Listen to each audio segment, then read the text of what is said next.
So I appreciate council working it out. I do.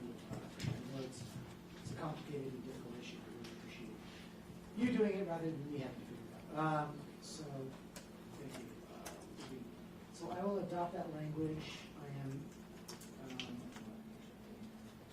I would only ask, Your Honor, that there be some sort of reasonable meeting for a process. We got this revised language. Telephonically prior to any further modification requests. Does that work? At least 48 hours before coming into court, business days. Again, we got it on noon on a Sunday, and sure, here we are. I agree with you. We prefer telephonically at least. So 5 quick points, Your Honor. One is the proposal that will be the last item. First, HISO, our regulator, requires redundancy to ensure reliability in the state's power grid. Having 4 or 5 220 kilovolt transmission lines out of service is extraordinary and very significant. Number 2, other plaintiffs' counsel have flown over the transmission lines already. They've captured drone footage.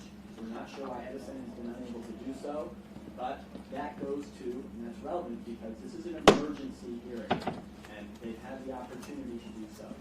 Number 3, Your Honor, there's no modification necessary of SCE's ongoing preservation efforts regarding distribution circuits in Altadena. Remember, we are here because they wanted to continue. We were here because about the distribution circuits in Altadena. According to CAL FIRE, the fire didn't reach most of Altadena until January 8th.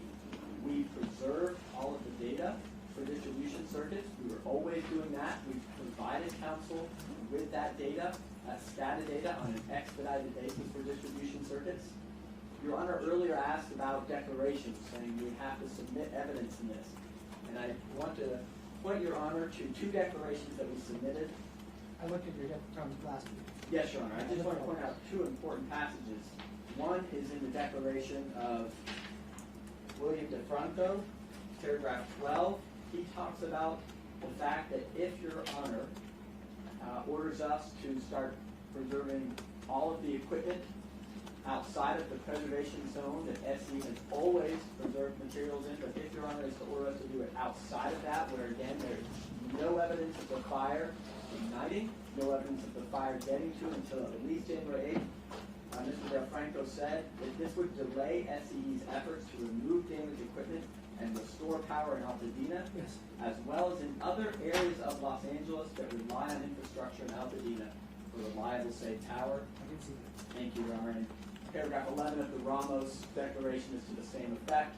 This is the evidence in the record that expanding it beyond what SE has always been doing and has offered to do, and the court agreed with and ordered us to do, consistent with what we're saying, would be a burden on Altadena residents.